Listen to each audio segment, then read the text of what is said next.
Hello student of class 10, this is your test series number 1, subject science, and in subject science we are going to discuss question of physics. Okay, देखो तो question number 2 is the question of physics, है ना, question from physics. What is the question? The refractive index of diamond is 2.42. What is the speed of light in diamond? देख लो, question number 2 है. Question है कहता है कि what is the speed in of light in diamond, है ना. अब देखो स्पीड का फॉर्मूला हो गया ये speed of light in vacuum divided by refractive index, ये फॉर्मूला हो गया हमारा. And you know that c कितना होता है 3 × 10⁸ मीटर पर सेकेंड, ठीक है ना. And what is refractive index? Refractive index क्या है दिया हुआ 2.42, ये दिए 2.42. इसको केवल सॉल्व कर लेना है. इसको सॉल्व करोगे तो तुम्हारे पास ये आंसर आ जाएगा लगभग 1.42 × 10⁸ मीटर पर सेकेंड. ये पहले क्वेश्चन का आंसर हो गया, ठीक है. अब दूसरा क्वेश्चन है क्वेश्चन नंबर 6. क्वेश्चन नंबर 6 देखो तो क्वेश्चन नंबर 6 क्या है? What is magnification? एंड इसी पे क्वेश्चन है what is the magnification of image form by a plane mirror and why? देखो मैग्निफिकेशन का फॉर्मूला होता है size of image by size of object. लेकिन प्लेन मिरर के केस में, प्लेन मिरर में क्या होता है साइज ऑफ इमेज, है ना. साइज ऑफ इमेज बराबर होता है साइज ऑफ ऑब्जेक्ट. अगर मान लो इमेज का साइज x आया, ठीक, और ऑब्जेक्ट का भी साइज x ही होगा, है ना. इससे आंसर क्या हो गया 1. तो प्लेन मिरर के केस में क्या होता है साइज ऑफ इमेज उतना ही होता है is equal to the size of object, ठीक है ना. इसलिए मैग्निफिकेशन का फॉर्मूला जब लगाएंगे size of image divided by size of object, ratio क्या आ जाएगा हमको 1:1. सो 1 आंसर हो गया इसका, ठीक. अब नेक्स्ट क्वेश्चन है हमारा why concave mirror is used as shaving mirror. अब याद करो कनकेव मिरर के केस में, in concave mirror if the object is placed in between its focus and pole of the mirror then image is form, है ना. देखो ये है हमारा मिरर, ये कनकेव मिरर हुआ, this is the focus. If the object is placed here in between focus and pole, then image is formed behind the mirror which is magnified as well as erect, and so it is used as a saving mirror. अब question, अगला question है question number 8.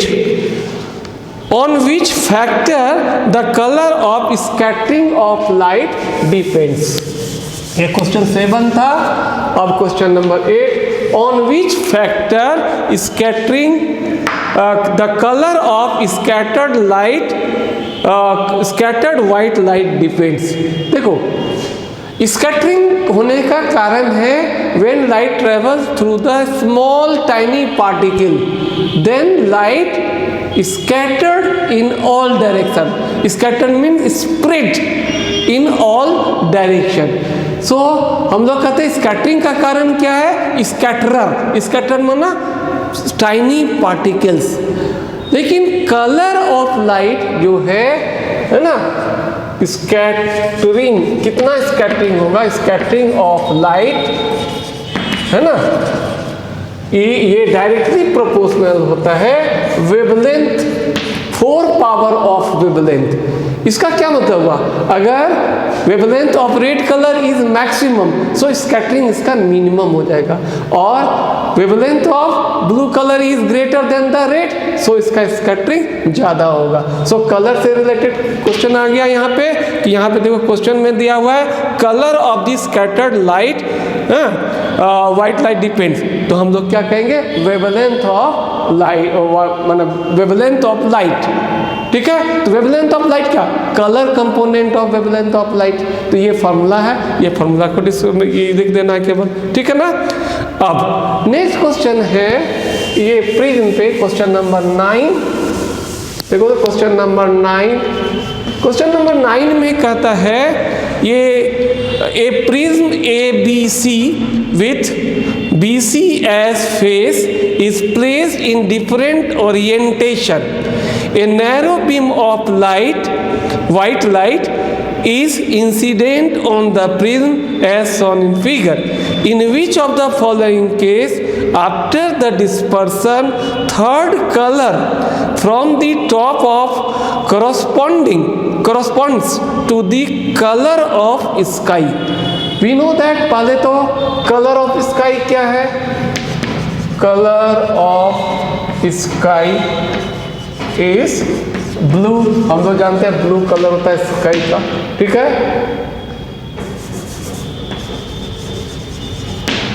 Blue colour है। अब जब spectrum dispersion of light होता है तो हमारा सीक्वेंस क्या होता है, वायलेट, इंडिगो, ब्लू,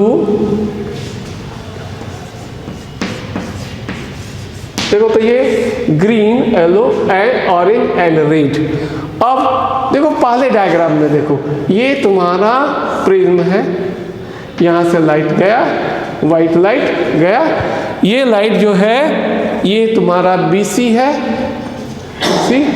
ये डिस्पर्स हुआ लाइट, तो डिस्पर्स में रेड ऊपर रह जाएगा, वायलेट नीचे आ जाएगा, और स्क्रीन पे देखेंगे तो हमारा VIB है ना, यहाँ नीचे से ब्लू थर्ड नंबर पे होगा, तो ये ऑप्शन तुम्हारा नहीं हुआ। अब दूसरा ऑप्शन लेते हैं, दूसरे ऑप्शन में क्या है, दूसरे ऑप्शन में देखो प्रिज्म जो है ठीक उल्टा है ना, ये देखो प्रिज्म है हमारा, ये प्रिज्म है, ये तुमको है CB है ना, CB और ये A है। अब ये लाइट ऐसे आया तो ये लाइट ऐसे टूटेगा, इसमें रेड ये हो जाएगा, वायलेट ये हो जाएगा, फिर ये स्क्रीन पे आया, ठीक है ना। अब यहाँ पे देखेंगे BIB है ना, बाकी जितना है GYOR, तो ये देखो थर्ड कलर है ना, टॉप से तीसरा कलर ब्लू हो गया, that is the colour of sky. तो हमारा आंसर सेकंड ऑप्शन होना चाहिए, है ना, ये सेकंड आंसर जो है हमारा आंसर है। हम जो थर्ड को भी चेक कर ले, थर्ड को चेक करते हैं, देखो इधर थर्ड प्रिज्म जो है कैसे है, थर्ड प्रिज्म में है इस तरह से, ये A, B एंड C, ठीक। अब देखो ये लाइट ऐसे गया, फिर ये टूटेगा ऐसे, यहाँ पे फिर रेड ऊपर आ गया, वायलेट नीचे आ गया, सो ये आंसर हमारा नहीं हुआ। अब चौथा में हम डायग्राम में हम लोग देखते हैं, चौथा डायग्राम देखो कैसा है, तो यहाँ पे ये है तुमको BC, ये प्रिज्म हो गया हमारा, और ये A आ गया, और लाइट जो है ये ऐसे जा रहा है, तो ये जो डिस्पर्स होगा इस ढंग से, ठीक है ना। इसमें फिर वही गड़बड़ है, रेड ऊपर आ गया, वायलेट नीचे। सो इस चारों डायग्राम में ऑप्शन सेकंड जो है इज योर आंसर, ठीक है। अब क्वेश्चन, अगला क्वेश्चन देखते हैं हम लोग, क्वेश्चन नंबर 10 है ना, क्वेश्चन नंबर 10 में क्या दिया हुआ है, क्वेश्चन नंबर 10 में दिया हुआ है the proper representation of series combination of cell obtaining maximum potential is.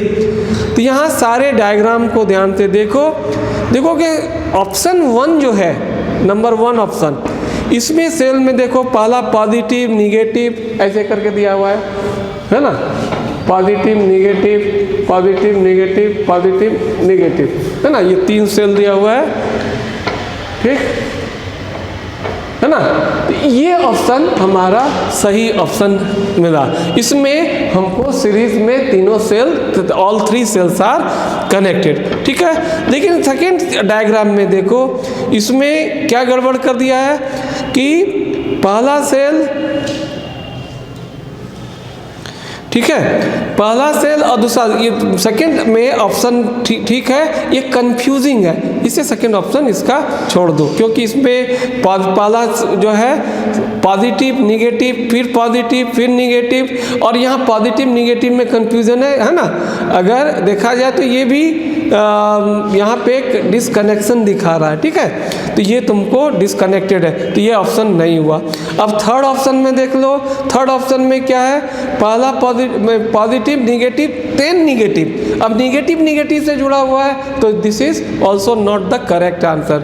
And fourth में देखो, यहाँ पे देखो पहला और दूसरा डिसकनेक्शन है और साथ में, है ना, निगेटिव के साथ है, तो ये भी ऑप्शन नहीं हुआ। सो what is the answer in this case, your first option is your answer. अब 10 का और नंबर देखो, और नंबर में है कि which of the following represent voltage. अब याद करो, वोल्टेज भी बराबर होता है वर्क डन बाई चार्ज, और इसको हम ऐसे लिख सकते हैं, charge is current into time, ठीक है ना, करेंट इनटू टाइम। तो पहला ऑप्शन देखो, इसमें लिखा हुआ है ए इज वर्क डन है divided by current and into time, तो ये तो मिल गया, इसे फर्स्ट ऑप्शन इसमें हो गया। Second option work done into charge, ये ऑप्शन नहीं होगा। तीसरे में work done into time by current, ये भी ऑप्शन नहीं होगा। Work done into charge by time, ये भी ऑप्शन नहीं होगा, ठीक है।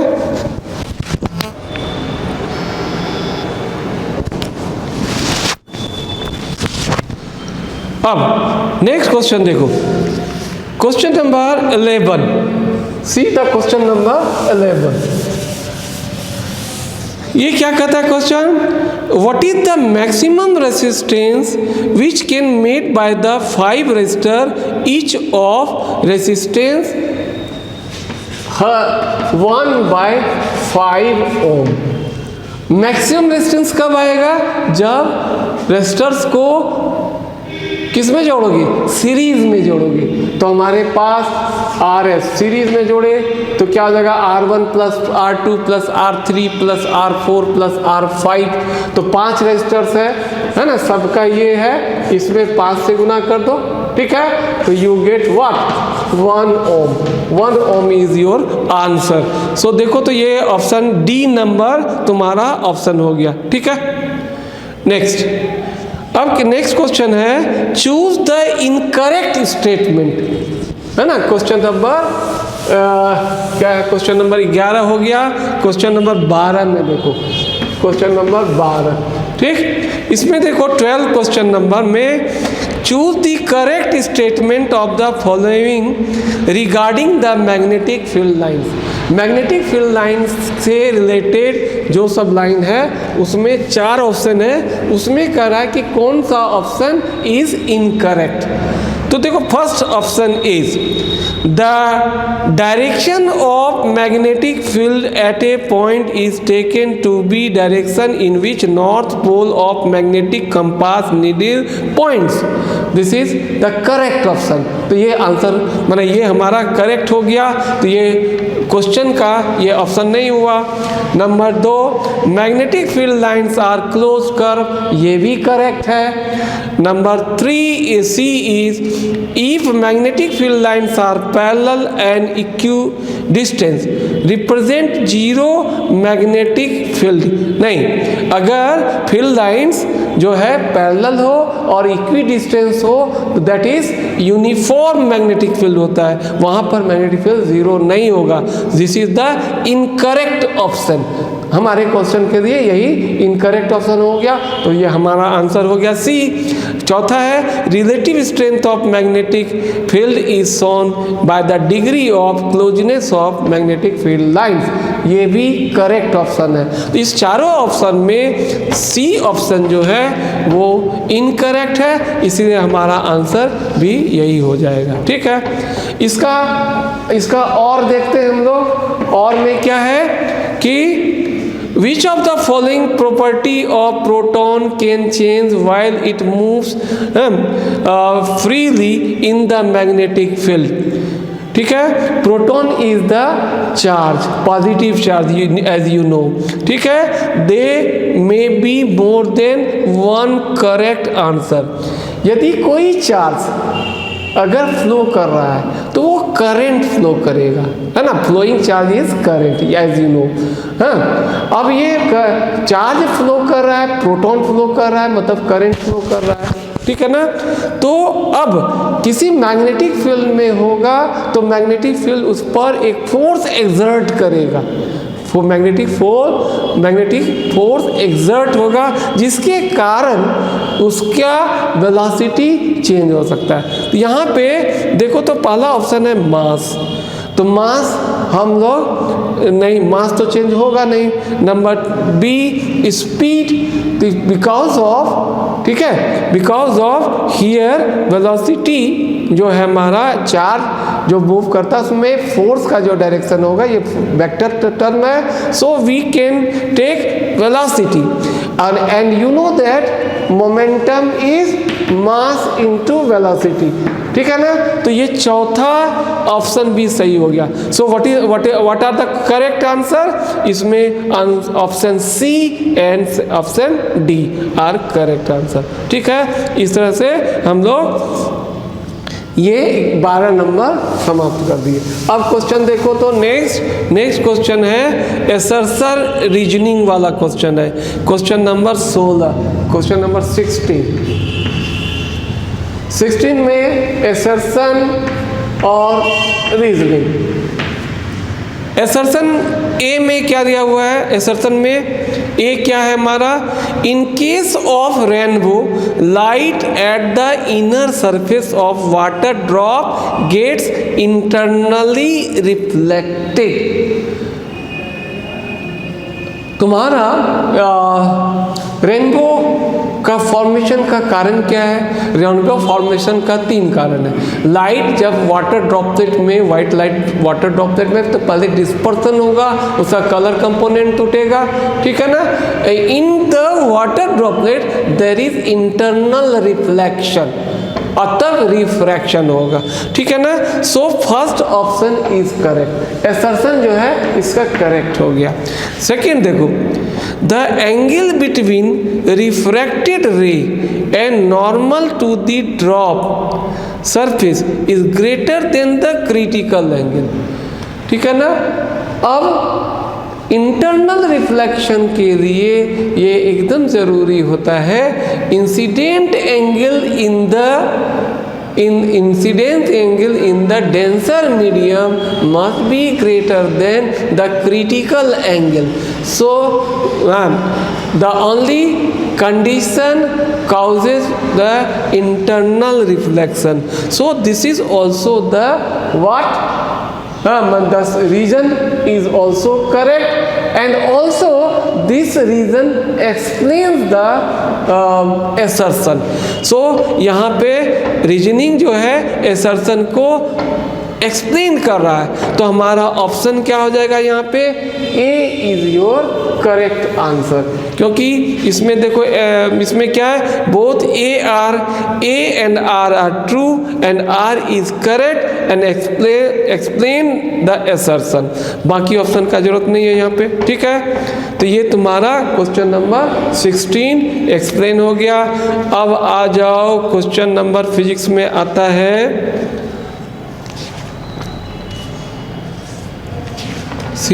Question number 24 number question physics का है अब, है ना। क्वेश्चन नंबर 24, देखो क्वेश्चन नंबर 24 में क्या कर रहा है, देखो what is question.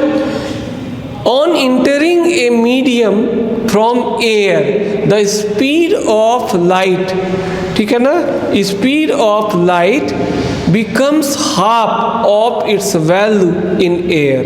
Find the refractive index of the medium with respect to air. अब देखो रिफ्रैक्टिव इंडेक्स है ना, म्यू या एन लिखते हैं हम लोग, तो हमको यहाँ पे क्या लेना है, एयर के रिस्पेक्ट में मीडियम का है, तो ये बराबर क्या हो जाएगा, यहाँ पे लिखते हैं ना 2:1, ये V1/V2, ये रिफ्रैक्टिव इंडेक्स का डिफिनेशन हुआ। सी हियर, यहाँ पे फर्स्ट मीडियम जो है ये एयर हो गया, और क्वेश्चन है on entering the medium from air speed of light becomes half of its value in air, find the refractive index. ये तुम्हारा मीडियम है, ठीक है ना। अब ये कह रहा है V2 जो है वो V1 का आधा हो गया, V2 is half of the V1, तो यहाँ पे बैठा लो V1 divided by V1/2, V2 cancel, so 2, ठीक है ना। सो रिफ्रैक्टिव इंडेक्स क्या हो जाएगा, 2। Okay, refractive index of the given medium जो सवाल में दिया है विथ रेस्पेक्ट टू एयर हो जाएगा यहाँ पे 2। ओके, नेक्स्ट क्वेश्चन है 25 number 25 number question. 25 number question क्या कहता है कि किलोवाट और किलोवाट आवर में क्या अंतर है, ठीक। तो किलो का मतलब हुआ 10⁻3, ये नंबर हो गया, और वाट हो गया यूनिट ऑफ पावर, ठीक। और वाट आवर ये हो गया यूनिट ऑफ एनर्जी। यहाँ पे हम लोग लेंगे इलेक्ट्रिकल एनर्जी। अब यहाँ पे वो है ना, किलो वाट हो गया यूनिट ऑफ पावर, और किलो वाट आवर हो गया यूनिट ऑफ इलेक्ट्रिक एनर्जी, ठीक है ना। अगर तुम इलेक्ट्रिक एनर्जी लिखने के बजाय केवल एनर्जी भी लिखते हो तो भी सही हो गया, ठीक है ना। वर्क डन भी लिखते हो सही हो जाएगा, ठीक है। तो ठीक है, this is what is the difference between kilowatt and kilowatt hour. अब कह रहा है कि express 1 kilowatt hour in joules. देखो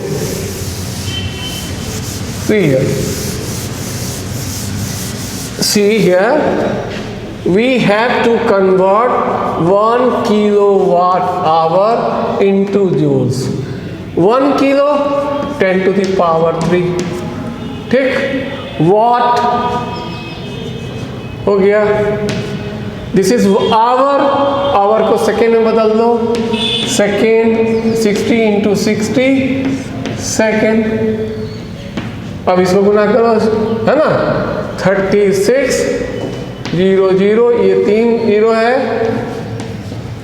and watt second we may write 3 × 10⁻6, इसको लिख सकते हैं, और watt second is joule. So 1 kilowatt hour is 3.6 into 10⁶ joule हो गया। ठीक है, अब इसके और में एक क्वेश्चन है, a bulb is rated 5 volt and 500 milli ampere, calculate the rated power and resistance of the bulb when it glow। ठीक है, अब इसका और में देखो सवाल क्या दिया हुआ है, रेटिंग ऑफ बल्ब क्या दिया हुआ है, रेटिंग ऑफ बल्ब दिया हुआ है हमको 5 वोल्ट एंड 5 वोल्ट और 500 मिली एम्पियर, 500 मिली एम्पियर, इसको लिख सकते हैं 500 इंटू 10⁻³ एम्पियर। ठीक है, अब पावर का फॉर्मूला याद करो, power is V into I, voltage into current. तो यहाँ पे वोल्टेज दिया हुआ है, करंट भी दिया हुआ है, तो यहाँ पे देख लो 5, ठीक है, इंटू 500, अगर मिली में रहने देते तो मिली एम्पियर कर दो।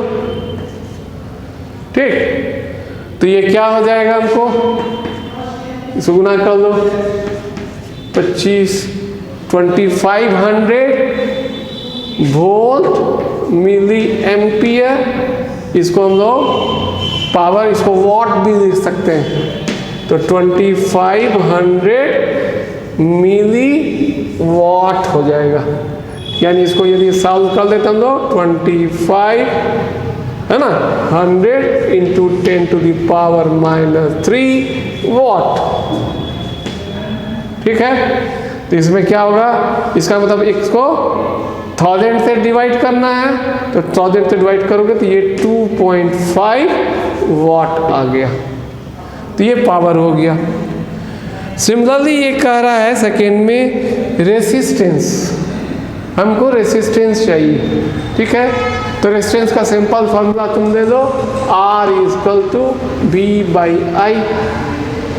ठीक, V तुमको दिया हुआ है 5 वोल्ट एंड ये दिया हुआ है तुमको 500 मिली एम्पियर। ठीक है ना, अब इसको हम सॉल्व कर लेते हैं। ठीक है, तो क्या हो जाएगा, यहाँ से हमको क्वेश्चन नंबर क्या है दिया हुआ, question is calculate the power and resistance of the bulb. ठीक है, इसको सॉल्व कर लो, तो क्या आ जाएगा, यहाँ पे ये 2 0 है, 2 3 5, ठीक है, 1 10⁻, है ना, 10⁻, ये यहाँ पे मिली एम्पियर है ना, यहाँ पे 2, तो 10, तो ये तुमको हो जाएगा 100 ओम, ये 100 ओम आ जाएगा। ठीक है, इसको सॉल्व कर लोगे, it's okay. The next question is what, physics का क्वेश्चन आ गया 25 हो गया, 26 नंबर देखो, तो 26 नंबर क्या कहता है, 26 नंबर में कहता है कि ड्रॉ द रे diagram for image form by a convex lens is magnified and erect.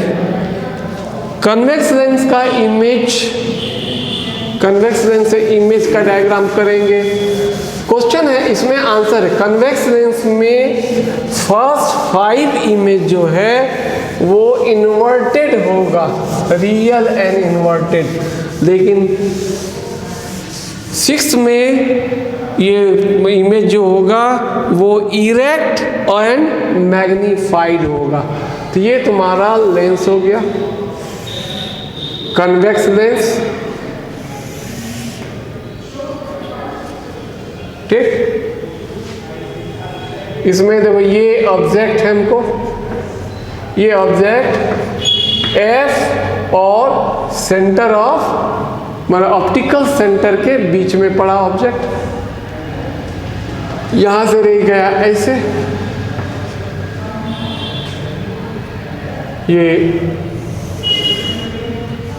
ये फोकस से होके जाएगा।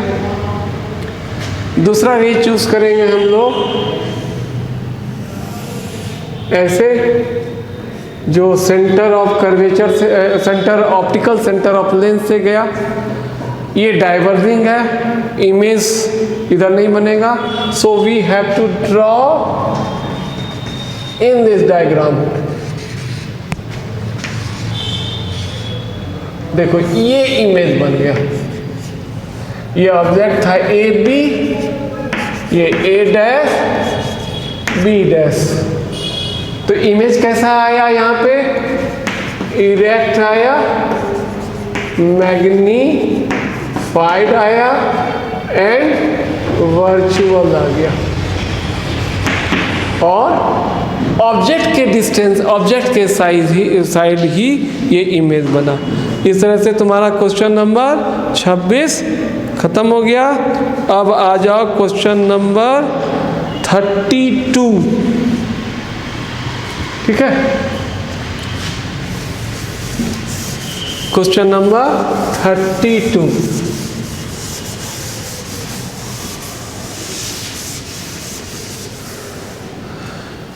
क्वेश्चन नंबर 32 कहता है what is meant by power of lens, ठीक है।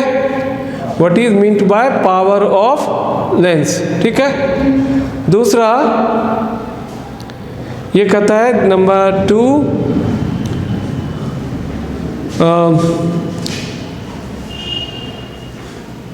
सेकेंड,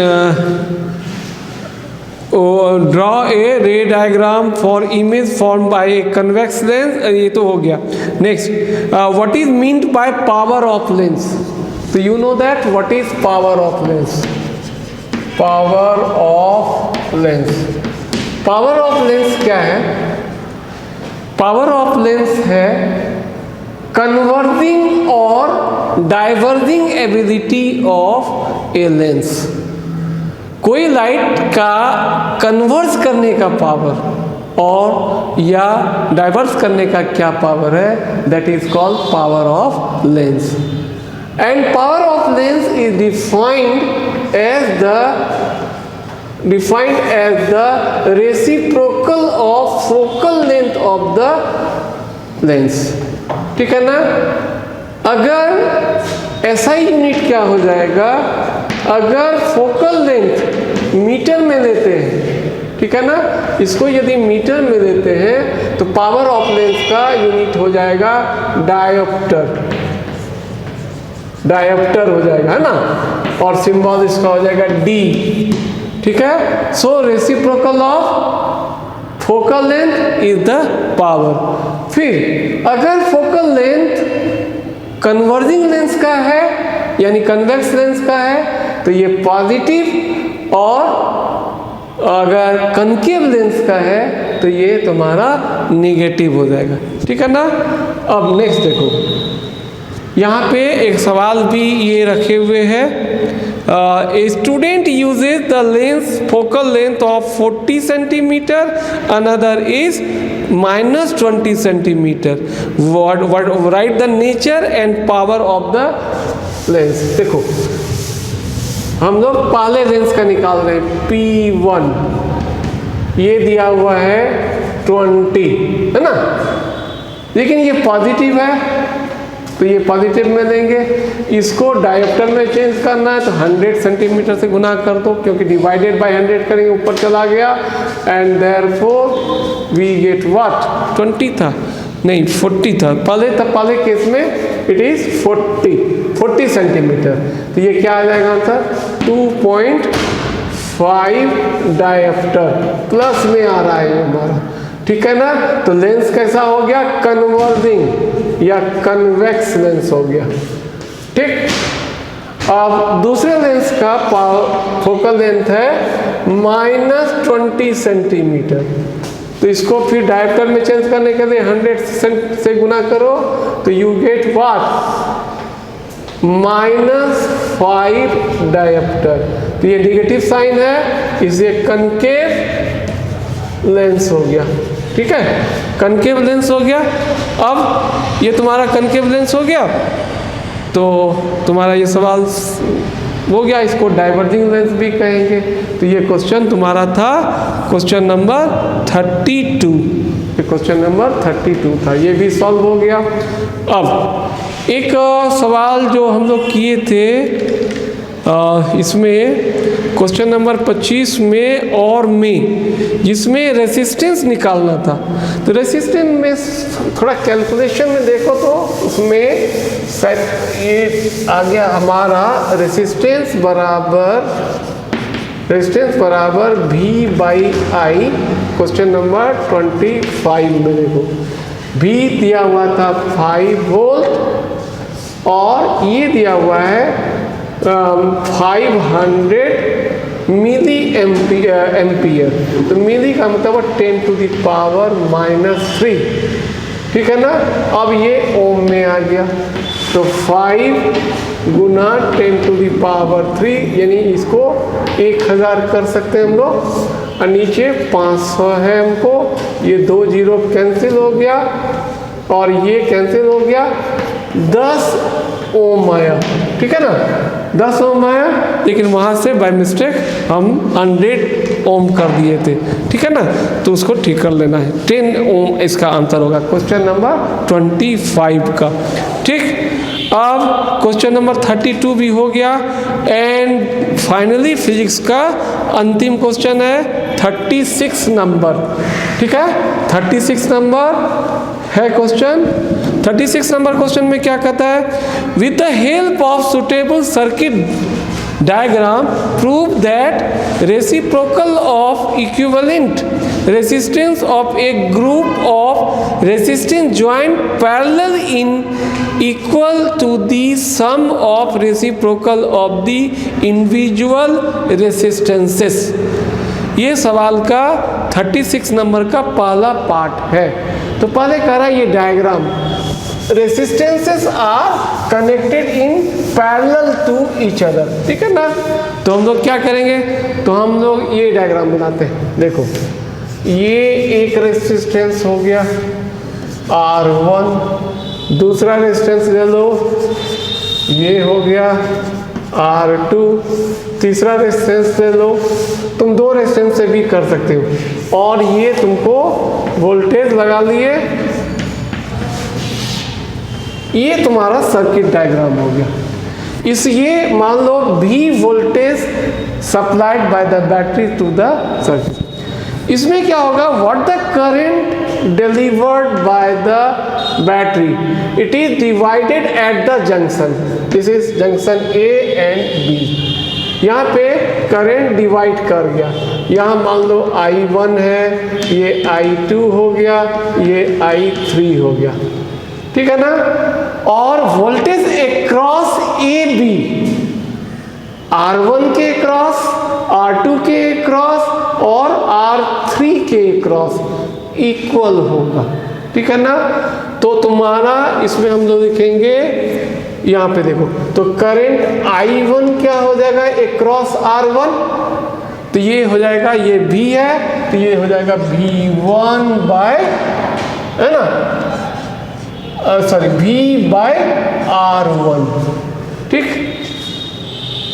फिर तुम्हारा R2 के क्रॉस क्या हो जाएगा, I2 करंट, तो ये लिखेंगे V बाय R2। और across R3 current is I3 is V by R3। So the total current is, total current क्या है हमारा पूरे सर्किट का, I is I1 plus I2 plus I3। ठीक, इसको लिख सकते हैं हम लोग V by R1, V by R2, V by R3 अब यहाँ ओम्स लॉ लगा दो तो voltage by total resistance parallel दिया ना, पैरेलल में जितना ये हुआ, ठीक। इसमें इसका भी कॉमन ले लिए, कैंसिल हो गया। So finally we get what, 1/Rp is 1/R1 plus 1/R2 plus 1/R3। तो ये क्या हुआ, if the resistors are connected parallel to each other then reciprocal of total resistances of the circuit is the sum of reciprocals of all the individual resistances। ठीक है ना, ये prove हो गया। नंबर बी में क्या कर रहा है, in electric circuit two resistors 12 ohm each are joined in parallel to a 6 volt battery। ठीक है, find the current drawn from the battery. सवाल बहुत सिंपल सा सवाल है, इसमें दो रेजिस्टर्स, इसका बी नंबर देख लो, है ना।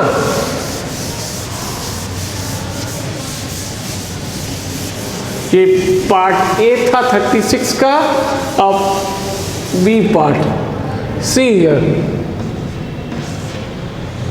इसमें क्या कर रहा है, दो रेजिस्टर्स है जिसका दोनों का वैल्यू जो है 12 ओम है।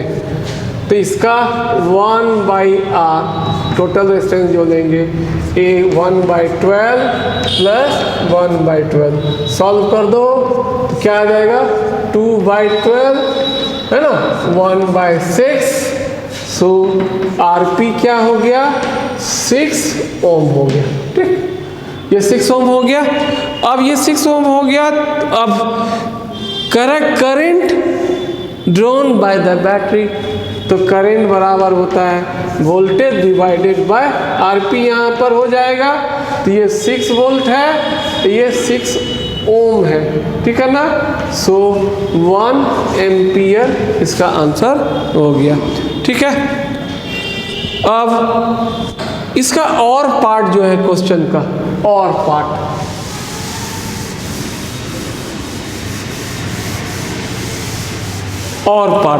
देखो, तो और पार्ट क्या कहता है, state the factor of resistance of wire depends and how, है ना, give the unit of resistivity. तो रेजिस्टेंस जो है डिपेंड करता है दो फैक्टर पे, resistance of a given wire, a given conductor depends on two factors. Number one, length of wire। कैसे, तो resistance is directly proportional to the length of wire। इसका मतलब लेंथ को यदि दुगुना कर देंगे किसी गिवन वायर को, के वायर के मटेरियल को, ठीक है, तो इसका रेजिस्टेंस भी दुगुना हो जाएगा। सो ये डायरेक्टली प्रोपोर्शनल हो गया। Secondly, cross sectional area A, ठीक है ना, resistance is inversely proportional to the cross sectional area, है ना। ये इनवर्सली प्रोपोर्शनल है क्रॉस सेक्शनल एरिया का। ठीक, अब ये दोनों को मिला देते हैं हम लोग, तो क्या मिल जाएगा हमको दोनों को मिलाने पे, है ना, R is proportional to L/A। ठीक, अब देखो इसके बाद क्या लिखेंगे हम लोग, यहाँ पे सी R इज रो L/A। ठीक, ये रो इज रेसिस्टिविटी, ये रेसिस्टिविटी या स्पेसिफिक रेजिस्टेंस हुआ। ठीक है, ये हो गया रेसिस्टिविटी, ये रेसिस्टिविटी हो गया या स्पेसिफिक रेजिस्टेंस। अब क्वेश्चन में है कि SI यूनिट रेसिस्टिविटी का देना है। SI यूनिट क्या होता है रेसिस्टिविटी का, तो रो को लिखने के लिए हम लोग लिखेंगे R × A/, L, ठीक है। रेसिस्टेंस का यूनिट हो गया ओम, ठीक। इसका metre square divided by metre, एक कैंसिल हो गया। So what is the unit of resistivity? It is ohm metre, symbol में ओम मीटर, ठीक है। तो ये तुम्हारा एसआई यूनिट ऑफ रेसिस्टिविटी हो गया।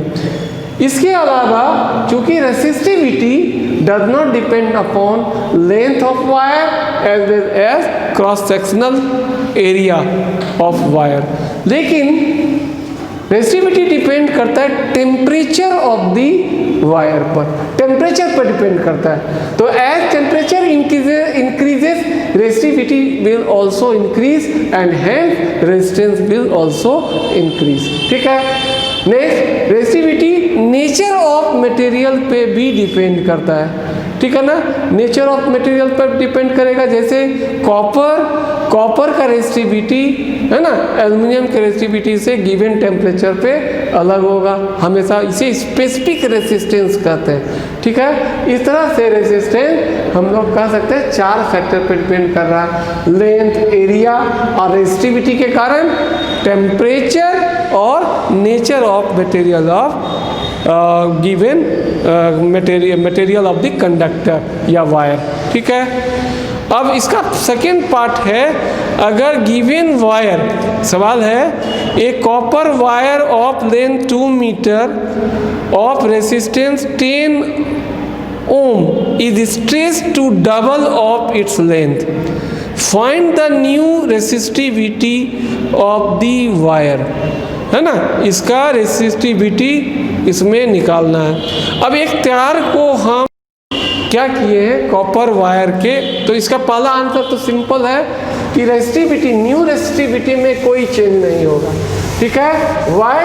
Resistivity does not depend upon length of the wire as well as the cross sectional area of the wire.